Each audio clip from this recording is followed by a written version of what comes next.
I'm going to give you a warning ahead of time. I see some younger people in the audience. So this is this chapter, 2 Samuel chapter 4, it's got some stuff in it, okay? So it is a little bit brutal, and it's got some things that are probably for more mature audiences. So I see, Jenna, you're going to be okay? Okay, she says okay. Because I am going to read it. Sometimes I will maybe alter the language so it's not so brutal, but I'm not going to do that. I'm going to read it for you. You're going to see it. But I want to tell you, I don't know what it is, but there's a part of me, I think it's like the real man part of me that really likes it. Like the brutalness of it. It made me think of when I was young and I lived in Southern California, and I don't see kids doing this anymore. It kind of bothers me, but we did dirt clod wars where you'd go to fields. Like my son has never said, I want to throw dirt clods at other people. I don't know if parents don't allow that anymore or what. But you'd go to a field that maybe they were getting ready to do construction and it had all this just clumps of dirt. And when you threw it at somebody, it hit him and it would break. It was like a poor man's paintball. And so you could go and do this as a kid. I remember one time, we shouldn't have done this, but I was also young and didn't know boundaries, I guess, because there was a bag of the cement mix or concrete mix, and we would cover the dirt clods in it, and then we'd throw it so that when it hit, it just exploded with dust everywhere. It's like a war zone. I remember covering my face with this so I was dirty, and I remember getting up going, throwing it, and it was going everywhere. One time I took the bag that was almost empty, and I just went, so it was it's smoke everywhere, and we're inhaling it, yeah. So anyways, that one's going to get me later, no doubt, but it was just I don't know. They're we're pretending we're in war. It's just terrible when you think about it, right? But there is how this is going to end at the end of this chapter. It's really brutal. But I'm going to tell you why this is going to sound bad, but why I really like it, okay? Why there's just a part of me that's yeah, I don't know. So when we get there, just to warn you, because you're going to think this guy's messed up. The fact that he's reading that and he's I really like that. But I got a reason for it. But I want to give you where we were because this is important. Saul's dead. Saul was the king of Israel. He didn't like David. He's died. Then a guy named Abner, who was the general of the army in Israel, go ahead and he put Ishbosheth, one of Saul's sons, in charge. And so Ishbosheth, who really was sort of a weak man, was propped up by the general because at that time, if you owned the army and the army listened to you, you really were the one who had power. So he propped up a weak son of Saul, but he's the one who had power. Ishbosheth then said something to Abner that Abner didn't like, and Abner said, that's it, I'm turning against you. To put this in perspective, Ishbosheth had 11 out of the 12 tribes following him. Only Judah was following David at this time. And so he had a lot of the empire, sort of a divided kingdom here, where 11 for Ishbosheth and 1 for David. But when Abner felt slighted because Ishbosheth said, hey, I think you slept with my father's concubine, which is that's not yours. And Abner said, you're a liar. How dare you accuse me? Now I'm going to go to David and I'm going to turn the kingdom over to him. And Ishbosheth was like, oh, I'm sorry. He didn't want it. Problem was that Joab was the general of David's army. And so if Abner and David are talking, Joab is getting a little jealous. Not only that, to make matters worse, Abner killed Joab's brother. Now, he did it in self-defense, but he killed Abner's brother. So Joab is looking at Abner and says, one, I don't like him because he's probably lying to you. Maybe he's just trying to get secret information from us. And plus, if he comes and helps us, who's going to be general? Is he going to be general? I mean, technically, he has a bigger army. I don't like that. No, this is not good. Also, he killed my brother. So kind of hate him, right? And so Joab takes Abner aside one day. Now they're in Hebron, which is a city of refuge. You can't do anything there. You're safe. You can't kill somebody if they killed your brother there, okay? This is a safe city. But Joab takes Abner and says, hey, come here for a second, okay? This is in the city. This is outside the city. You get it? And so Joab says, come here, Abner, just right outside the city. Stabs him, kills him. Outside the city, technically you can do that. So Joab kills Abner, and Abner now is gone. And you would think that David would be happy because that was a pretty big political rival, but he's not. He's really mad at Joab, and he sort of curses Joab. So this is the context that we're coming into this next story. What we talked about last week was really that we do have refuge as well. We have a city of refuge in the person of Jesus, that he is our refuge, and there is a very real enemy that wants you outside of that city of refuge. And it's manipulative, and it can be subtle, but it is real. And we should not underestimate its power. We must rely totally and completely on the power and refuge of Jesus. And I gave you some examples of maybe some of the more progressive readings of the Bible and how people are manipulating Christianity in order to push people, frankly, farther from the will and way of Jesus. But now I'm gonna take you sort of slowly. This is a short chapter, very short chapter, chapter 4. I'm going to take you slowly through it, and I'm going to unravel it as we get, and it does get more and more brutal, so fair warning. Okay, so chapter 4. If you have a pericope title is usually when your Bible has a little bold heading. Mine says Ishbosheth is killed, so that's a giveaway. So if you're wondering what's going to happen, just read that top little title there. It says this: when Ishbosheth, the son of Saul, heard that Abner had died in Hebron, he was very disheartened, and all Israel was afraid. Now Saul's son had 2 men who were in charge of raiding units. One was named Baanah, and the other Rechab. They were sons of Rimmon, the Beerothite, who was a Benjamite. Just to be clear, so Ishbosheth finds out Abner had died. Now Abner had the control of the army, so it says that Ishbosheth was disheartened. Now, recognize this, and I promise you that you'll feel the same way. If you are in a position where you are propped up by men, you will always end up disappointed. And you will always end up disheartened. Because by nature, the things men produce are temporary. And so for Ishbosheth, everything about his position, everything about the power that he had was propped up by a man named Abner. And when Abner was gone, so was his hope, so were his aspirations. It was the foundation of everything that he was doing was dependent upon a man. And if our lives are dependent on the wrong things, then we will also end up discouraged and disheartened.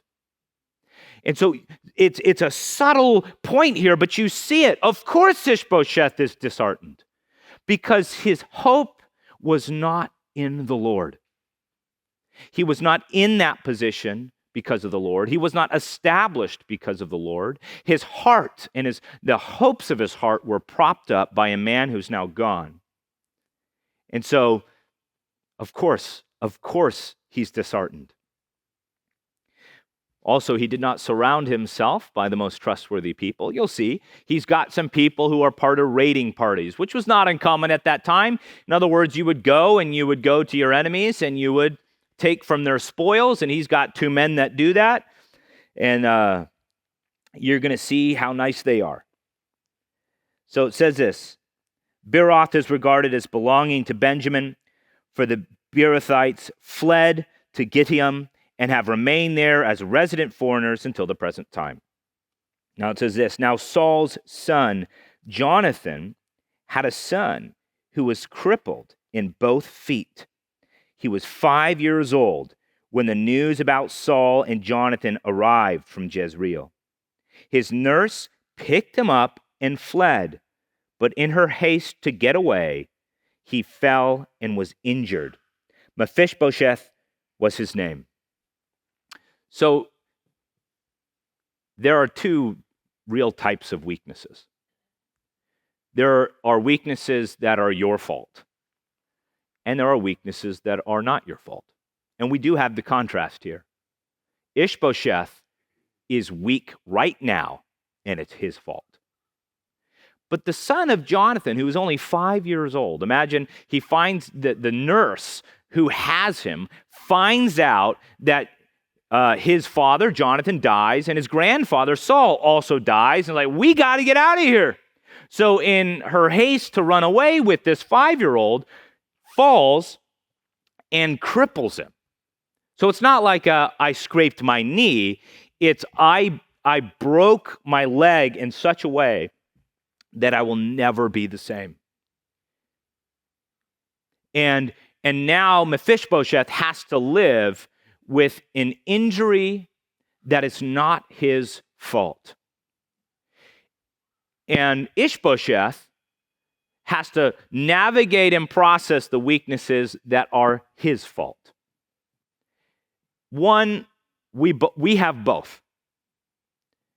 And I want to submit to you that God speaks to both. God speaks to both of those types of weaknesses. If we're honest with ourselves, we'll recognize that a lot of the weaknesses we might be dealing with in our lives are our fault. Like, I did that. I am the problem for that.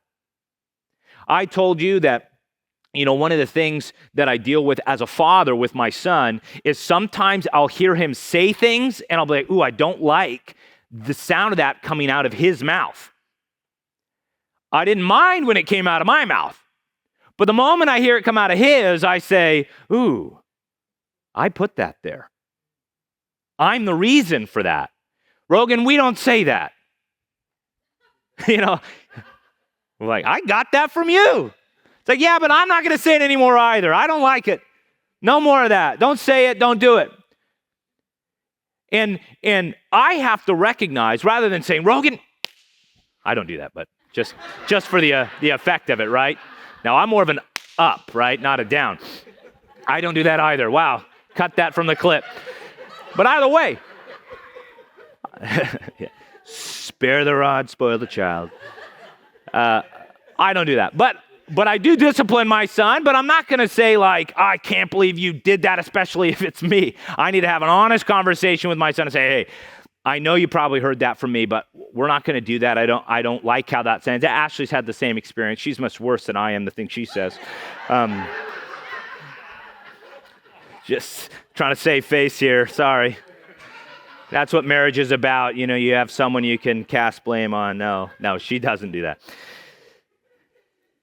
But I recognize that in my household, a lot of the struggles, the things that I deal with are because of the decisions that I have made, or maybe the decisions we've made. And you need to reflect on your life and recognize that maybe some of the hardships, maybe the problems, maybe the temptations that you're dealing with are your fault. You've put yourself in a position that is compromising your integrity. Like, if you're watching something that is filling your mind and your heart with filth, and then you are sitting in a situation, you're wondering, why does that stuff come into my brain? Why do I instinct towards saying that word that's ugly and I don't like? You put that there. You are probably putting yourself in a situation that you are filling your heart with things that are not good and then wondering later why those things are coming out of your heart. There is some of that weakness in us. We are dealing with weaknesses that we've caused. See, but there's also the weaknesses that we don't cause. And it's incredible how God can use those weaknesses for his glory.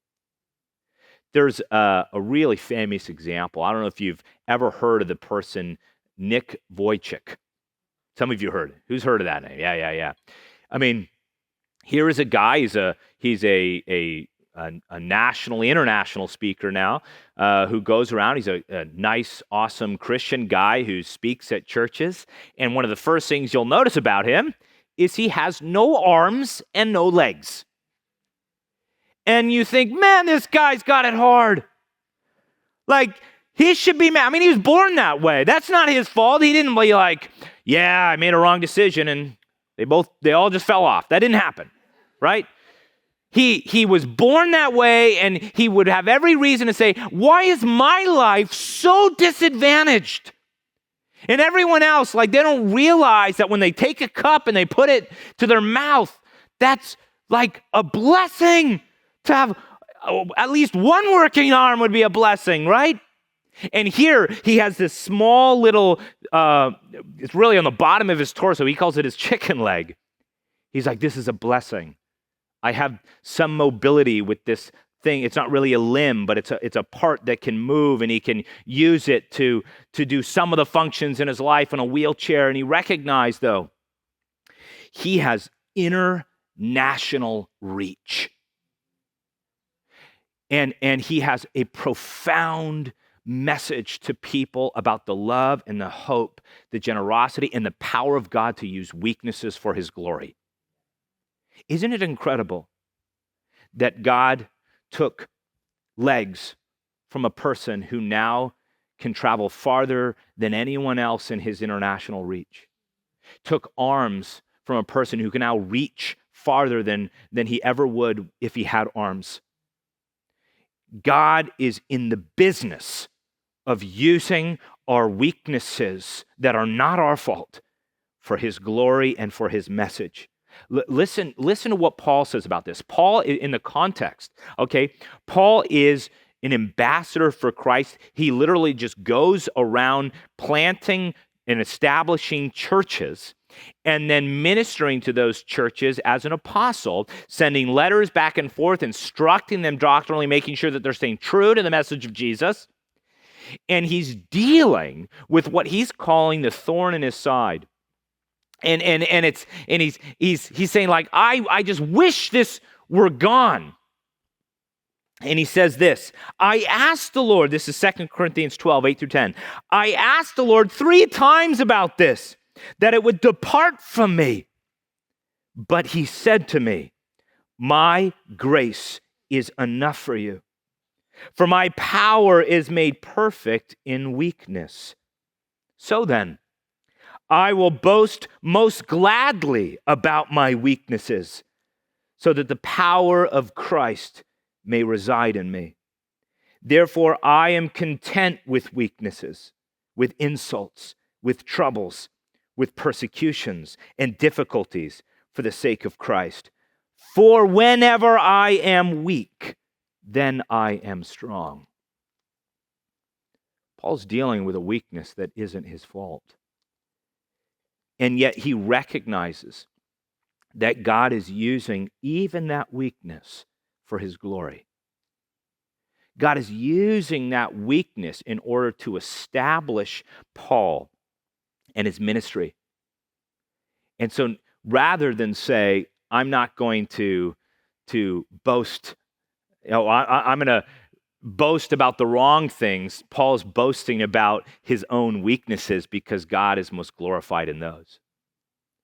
I mean, you've all heard the story of Corrie ten Boom when she was in the Auschwitz camp, and her sister was with her, and she was in a barracks, and she would write in her diary, and at one point, it was so bad in her barracks because there were so many fleas. She was getting angry. And she goes, she's complaining to her sister, and her sister says that thing that maybe some Christians can say to you sometimes, and it bothers you, like, okay, quit it. Her sister says to her, you need to thank God for the fleas. I hate the fleas. This is terrible. They're biting. What is there to be thankful for with fleas, right? This is terrible. Then Corrie ten Boom gets sick. And in her barracks, she's able to do Bible studies. She's able to hide a Bible. She's able to talk to people about the power of Jesus. But meanwhile, she's dealing with these terrible fleas that are everywhere, infused in the sheets, infused in the mattresses, literally buzzing about. You can see it. The moment there's like a crack in the door of the barracks, you just see all of these fleas. She's like, this is terrible.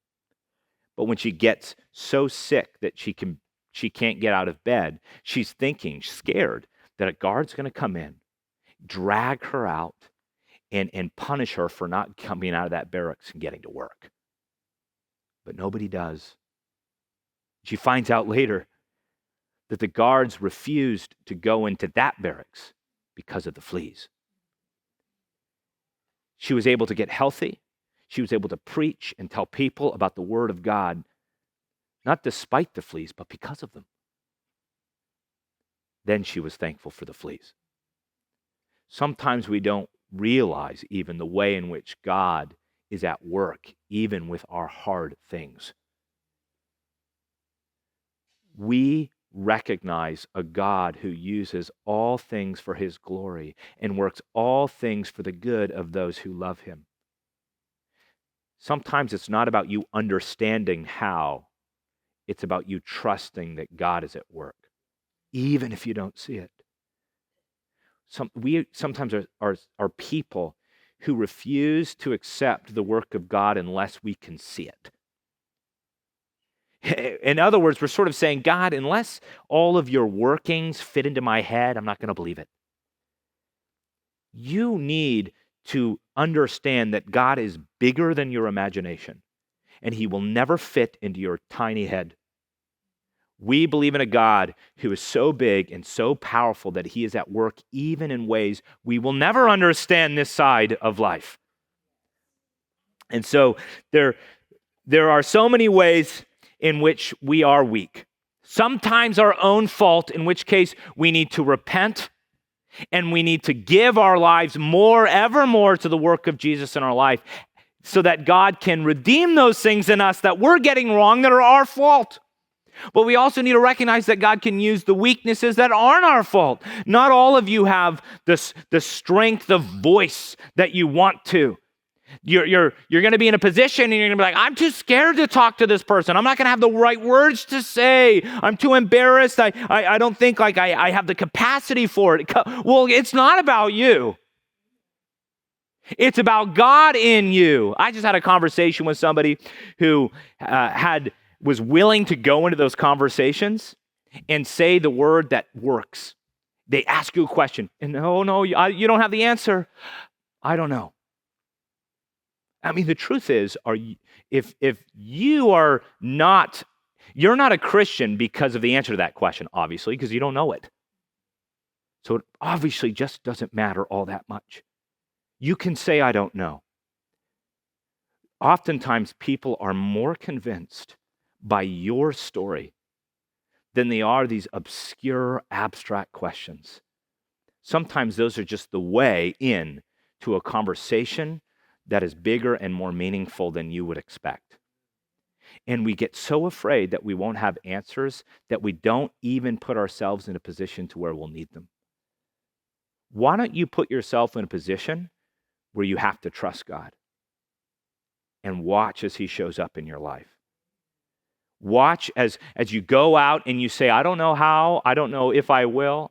Are you willing to be embarrassed? Are you willing to put yourself out in a way that you're uncomfortable with? I hope you are. We worship a God where we should be willing to be embarrassed and uncomfortable for, because there will come a time where it gets even worse than that. We live in a culture right now where in many cases the worst thing that can happen to us is embarrassment and being uncomfortable. You're not asked to go out your door in fear that you may end up in prison. You're asked to go out your door to live out and speak out your faith in Jesus that just might make you uncomfortable and maybe even embarrassed. I pray that you feel that it's worth it. I'm going to keep reading here. Now the sons of Ramon the Beerothite, Rechab and Baanah, went at the hottest part of the day to the home of Ishbosheth as he was enjoying his midday rest. Just so you know, it's hottest part of the day, so they're going there because most people are like, I don't want to be out and about. They're being secretive. Also, there is no such thing that happened in that culture as a midday rest. So Ishbosheth, what's being described here really is that Ishbosheth is probably dealing with some sloth. He's kind of lazy. He's not used to having to do things. He's at his midday rest, which is not necessarily a normal thing in that culture. So they entered the house under the pretense of getting wheat and mortally wounded him in the stomach. Then Rechab and his brother Baanah escaped. They entered the house while Ishbosheth was resting on his bed in his bedroom. They mortally wounded him and then cut off his head. Taking his head, they traveled on the way of the Rift Valley all that night. They brought the head of Ishbosheth to David in Hebron, saying to the king, "Look, the head of Ishbosheth, son of Saul, your enemy, who sought your life. The Lord has granted vengeance to my lord, the king, this day against Saul and his descendants." You know what they're there for. They have proof. That's the receipt. Here's a head of your enemy. They're hoping, hey, I'm going to get rewarded here. This is awesome. Now, David is not grossed out by heads, okay? He's done a lot of crazy things in his life. In fact, in order to marry his first wife, Michal, Saul said, well, which is totally wild, and he was trying to get David killed. He said, go and get 100 foreskins from the Philistines. And David brought back 200. He does some gross things.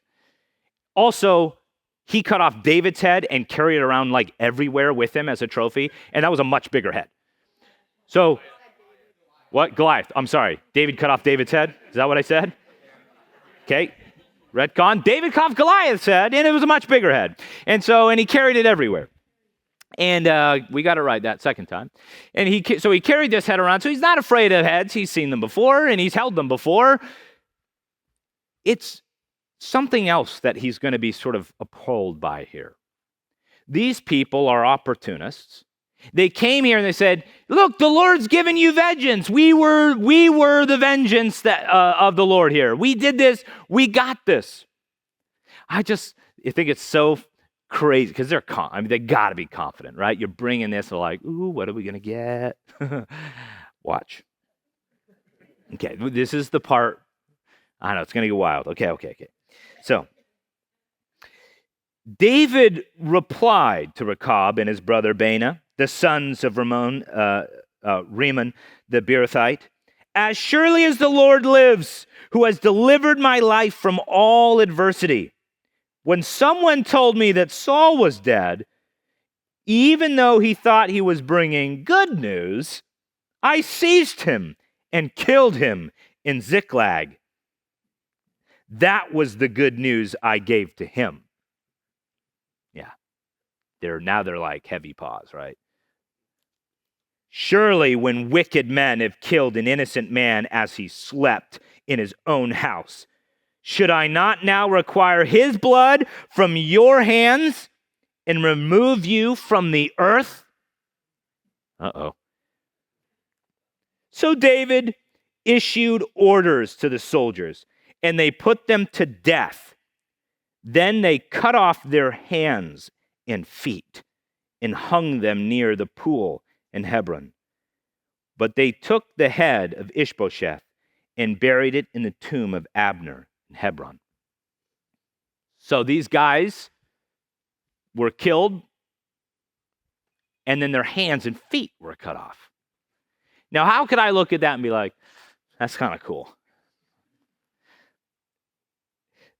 One, I want us to recognize, and I'll get there, that David was really good about knowing the enemy. Saul saw David as an enemy. He did. And what you'll notice is that these men came to David and said, you're getting vengeance now on your enemy Saul, his house. David never saw Saul as his enemy. Even though Saul saw David as an enemy, it didn't go the other way. In fact, when Saul died, he writes one of the most beautiful tributes to Saul. He weeps for the death of Saul. And so these men come and say, hey, your enemy, Saul, his house, like, we got vengeance. Don't you dare call him my enemy. David knew what it was to love people that were really difficult to love. And these people came with really phony religious talk. They were saying these religious words, but they were empty. They said it was in the name of the Lord. I went to a very liberal university, and honestly, I did see people who were teaching me, who were professors, who would say things in the name of the Lord, and it was just phony religious talk. In many ways, they were rejecting the Bible. They were rejecting the Word of God, and the things that they were saying, those couched in religious talk, was their own desires and interests manifest in that way. They're saying this because they want to get into David's kingdom, not because they want to honor the Lord. And sometimes what I do see is people will say things religiously, especially if, like, maybe you want to gossip or something. You'll say something like, well, I want us to be praying for them. Anyways, here are all the details. We don't plan on talking to this person. We just plan on talking about this person. And then we can say, but we'll pray about it later. We couch it religiously so that we can gossip about people. And you know that if that person heard the conversation you were having about them, they'd probably be pretty disturbed. And you might not be saying all those nice things. Honestly, the best person to talk about those things with is the person you're talking about. If you have their best interests in mind, well, then why don't you go to them and share that with them? Sometimes we run away from hard conversations with people, and instead we just talk about those people, but we couch it in this religious talk. These people are serving their own interests, and sometimes our own interest is, I just want to talk about it. You ever just have something come up and you just want to talk about it with somebody? But learning to control our tongues and learning to control our desires is really important. In this, I want you to read the sort of love that comes out. This is like read at every wedding, so you've heard this before, but it's 1 Corinthians 13, 4-8. Love is patient. Love is kind.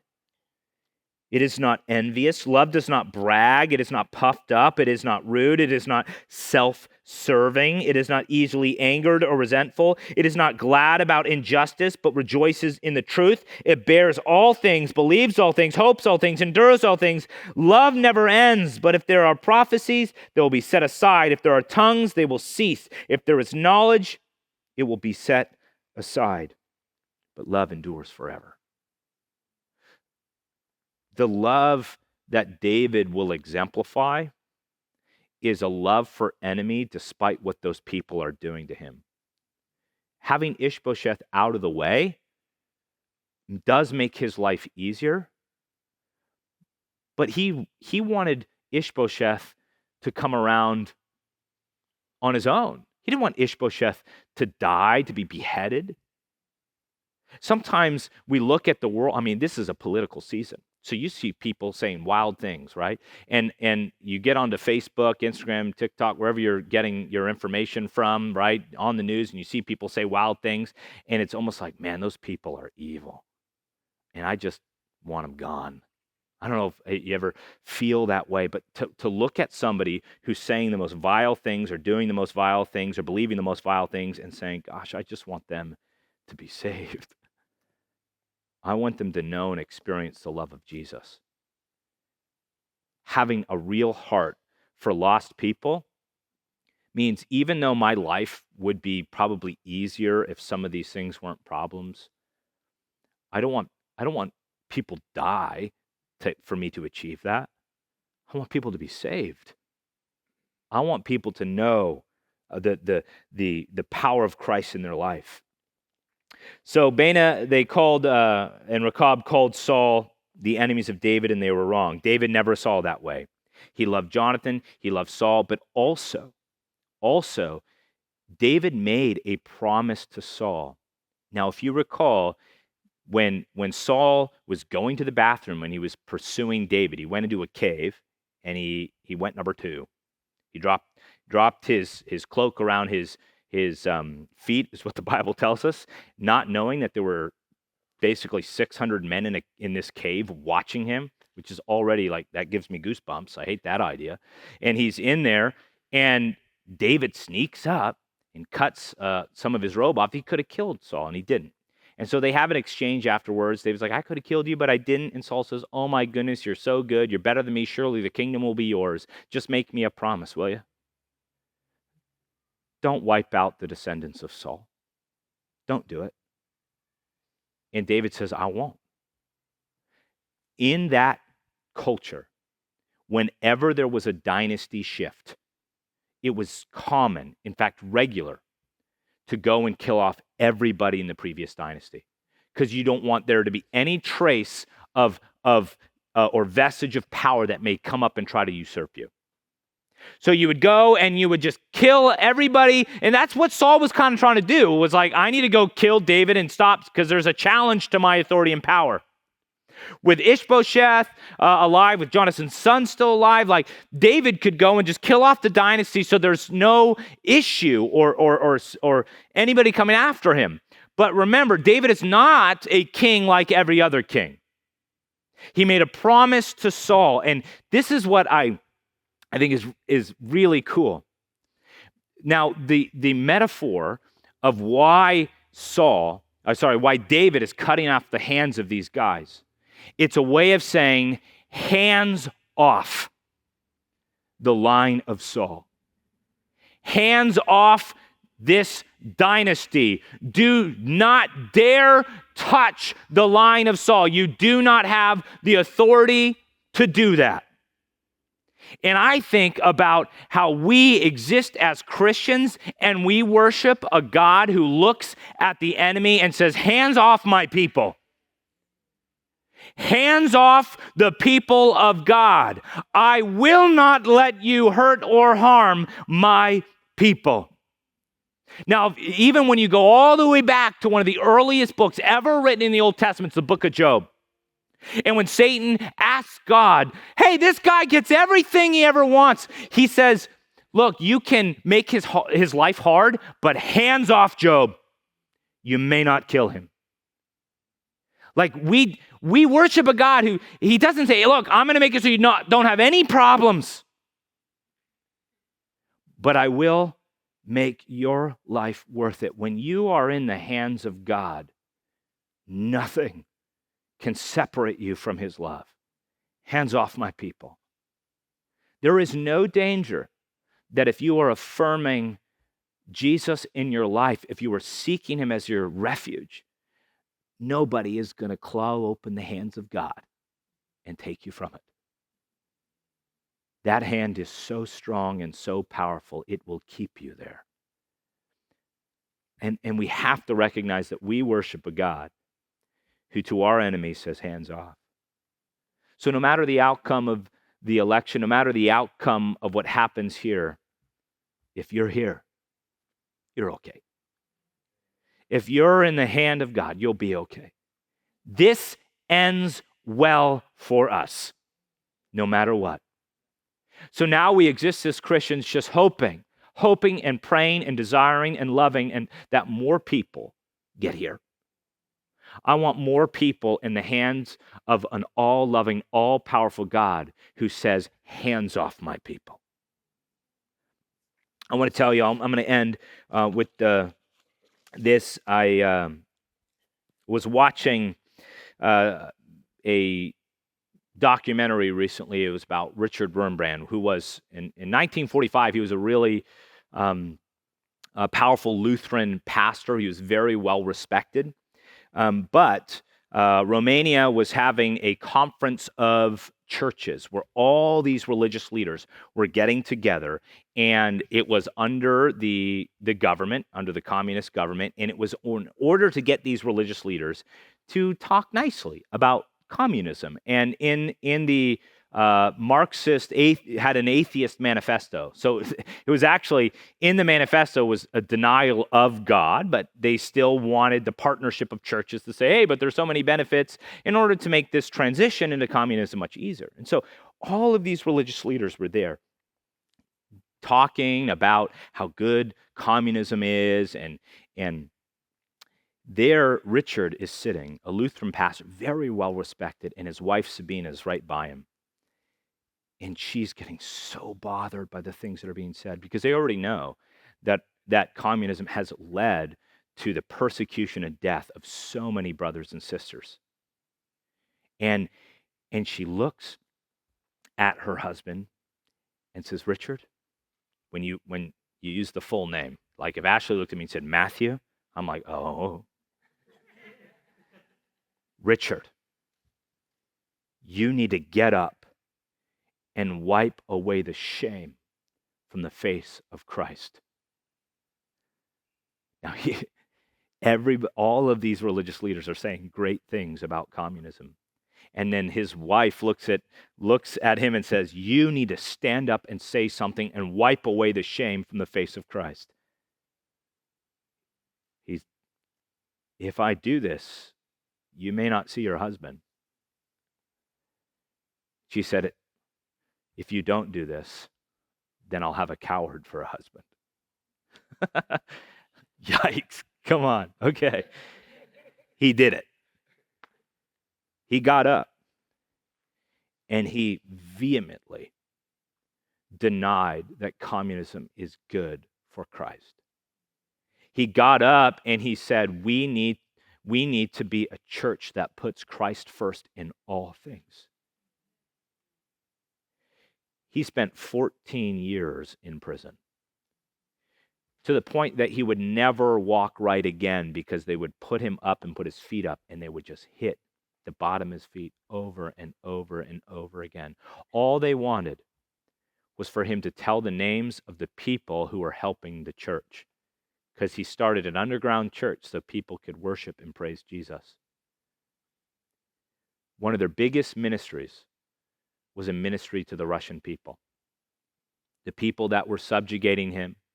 In fact, there was one point where he was not allowed to pray, and he was on his knees, and he was praying. And the guard comes in, about to beat him for praying, and says, what on earth do you have left to pray for? And Richard looks up and he says, I was praying for you. The guard didn't beat him that day. That's a hard prayer to make. The example of David here is important. These people want David dead. Saul wanted David dead. Ishbosheth wanted David dead. These people have worked so hard. Again, David has only the love of Judah. There's 11 other tribes against him. There are people who are making his life so difficult. He's been in the wilderness. He's been without for so long. He's been wandering. He doesn't have what he is told he would have yet. And it's so easy to look at these people and say, you're my enemy and I hate you. But that is not what Christ has called us to. Love your enemy and pray for those who persecute you. As we go into this political season, I promise you, you will have lots of opportunities to do just that. People will hate you and despise you because you are Christian and for the things you stand for. Nobody's getting dragged into prison for 14 years. Nobody's having their feet beaten into pulps. You might have to be embarrassed and you might have to be uncomfortable. But I pray that we love Jesus so much that we feel that it's worth to do that. David knew who his enemy was. And it wasn't Saul and it wasn't Ishbosheth. He wanted to love those people. I pray that we would do just that.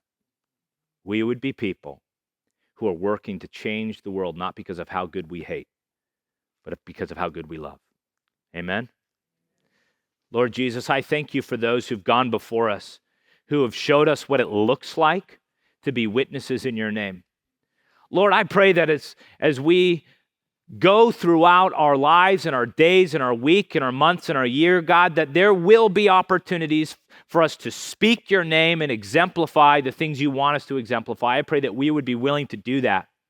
God, I pray that we would be willing to pray for people who are hard to pray for, love people who are hard to love, God, that we would demonstrate your teachings outwardly, God, that we would pray for those who persecute us, God, that we would learn what it is to love those people who are called our enemy, God, that we would have a heart like David in this moment, God, where we would not let people tell us that we should hate. We would not give in to the things of the world where it's so easy. You tell us, God, that if we love those who love us, what credit is that to us? Even sinners do that.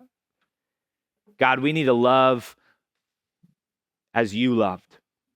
We need to be able to look at people who are mocking you, God, spitting, and say, Father, forgive them, for they know not what they do. God, we thank you for the way in which you work in our weaknesses. I pray that we would be people who are willing and able to embrace your great work in our lives. Recognize that you forgive us of the weaknesses that are our fault, God, when we call on your name. And you also use the weaknesses that are not our fault to glorify your name. God, I just pray that we would be ambassadors of your holy name to a world that really, really needs it. Help us to have a new heart and a new love for the lost. We love you in your precious name. Amen.